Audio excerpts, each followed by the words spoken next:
Okay, here is my new 1100 SX SE, just nicely garaged because it's November and the weather is crap, but I did take it out for 100 and so miles.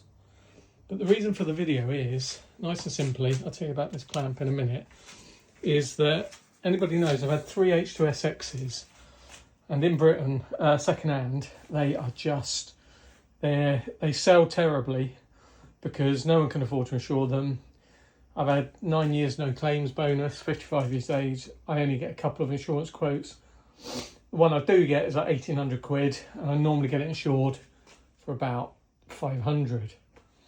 So when I come to change it, 2.5 years later, 15,000 miles, quite a lot, full service history, and it's been worth like 10, 11 grand. So I handed it back to the finance company. It's called a voluntary termination, which you can do if you've got an HP agreement. You paid, or if you can pay up to a total amount of half of the total amount payable, you have a legal right to hand your bike back, subject to keeping it in reasonable condition for its age and mileage, for which I did. So that's fine. So now I've ended up with the 225 model 1100 SX Sports Performance Tourer. So basically at the moment you get and it's the SE model. So I'm not going to go through all the stuff on it. I just want to give you a comparison of what it's like coming onto this from an S2, an H2, SX SE with 200 horsepower, and this having 130-ish horsepower. And I thought it would be a real problem, but it's not, because when you ride the H2SX, it's got so much power. Like when you hoof it out of corners, I mean, I ride it real quick. You know, you've only got a tiny little bit of throttle when you're on the gas because you're pulling so much pounds of torque out, so much power at the engine that you can't use it all, but you can really shred the back tyre up the straight. Obviously with this, I took it out for its first ride, done about 1,500 miles. First thing, it's light, 230 kgs, something like that, compared to the 265 of the Sports Tourer. So light. Sit on it, it's so nice to sit on. It's got the usual stuff, the adjustable screen. The screen's a lot better. This has got the touring screen because it's the SE. So you get a nice feel with the airflow. I didn't think going from the Skyhook suspension to the Onlins, going away from the automatic suspension, semi-auto, to the adjustable, I thought it was going to be rubbish because I had the old 2018 SE, 2018 H2 without the Skyhook suspension, and it was so solid, it was horrible. And it used to have the crap brakes as well, it didn't have the Brembos. But those H2SXs I went through with 3 bikes. I was on my 6th set of front discs because they get so hot and warped if you're doing like 1,500 miles in the mountains in Spain, the bike, it's just too heavy for those front rotors. Everything gets too hot and it warps them. So if you do a lot of big stuff on the H2SX, that's the problem. Kawasaki each time paid for them under warranty, and then the last time they said no, they'd only pay half. And the bike was out over a year old. But this SX, 1100 SX, you know all the stats on it. I don't have to do that because people, have written loads of stuff about it.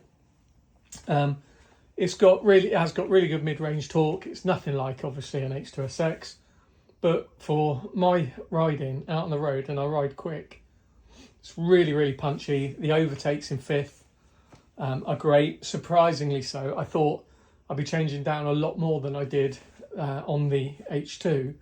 But with the H2SX, what you end up doing on an overtake is crank it down to 3rd anyway to get the revs up, to get the boost power, so you've got the horsepower to do the overtake. Well, with this, you don't need to do that. You can sort of keep it in 5th gear and you've got enough torque for the overtake. So it really isn't a slouch. And I thought it was going to be really bad.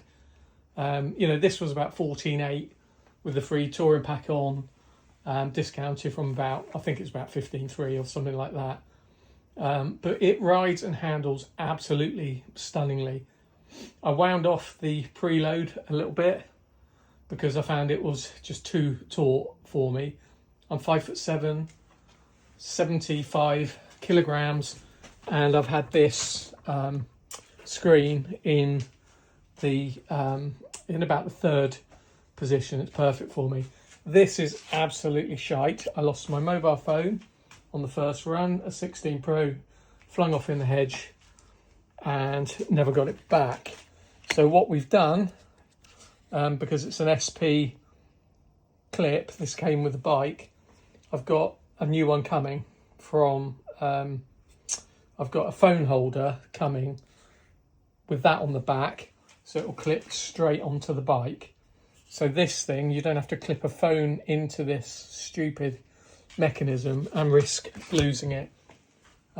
It's got, I think it's got a damper in the back as well. The other thing people moan about is the having here, which is a USB-C socket. Can you see on the handlebar? And it looks really massive when people show you it, but it's not. It's not really that intrusive. It just looks does look a bit pants up there. And the other thing, when you've got your phone on, you can't see the cruise buttons. But to be honest, because I've ridden these so much, I don't ever look at the cruise buttons anyway. People moan like shit about the heated grips. Press it, blinks 3 times, it's hot. Press and hold, it goes off. And then if you press it and hold for a long time, it blips twice. You get it at different flavours basically.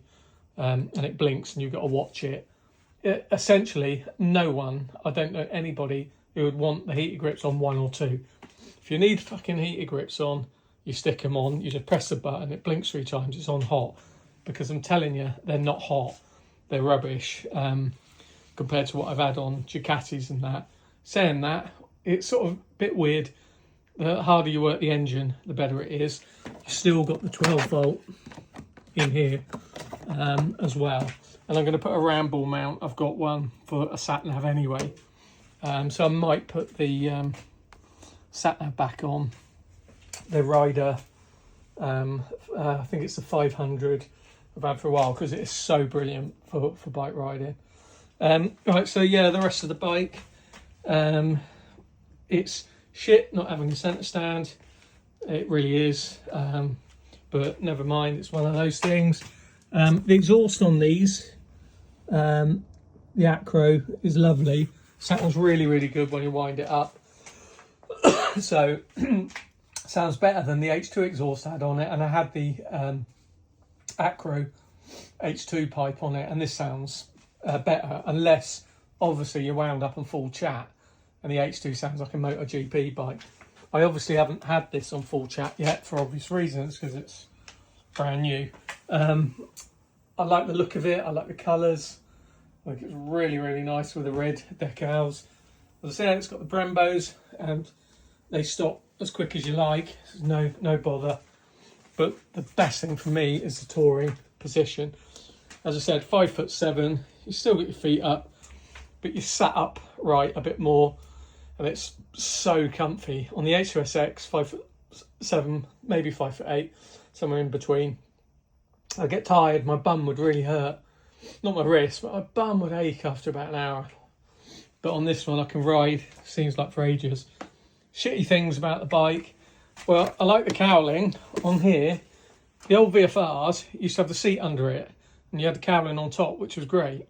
Now you can't bring your seat if you put that on. So it looks great, but if you did have to take a pillion, there's fuck all you can do because your seat's back at home. The other shit thing, the seat is well comfy, it's nice and firm, but again, you can't just clip it off. It's got 2 Allen key bolts to hold it down, which is, pretty crap. But yeah, as a riding bike, you can really chuck it about. My mate's got the 1250 BMW, which has got a shitload more torque than this. and the torque at lower revs about the same. Horsepower, and he'll find it a lot easier stroking in and out. The bends, I'll have to work this a lot more. It is really, really comfy at motorway speeds. I couldn't believe it. These bar ends, they've talked about the big weights on the bottom here, and the engine, it's just so smooth. It's a real comfy tourer. People moaned about it being a bit buzzy. It's not anymore from the old 1000cc. And the taller gears are fantastic. So it is 4,500 revs around the 70 mark, and it just feels really lovely to cruise. Other things, compared to the H2, the quick shifter on this, the H2SX was a 223 model.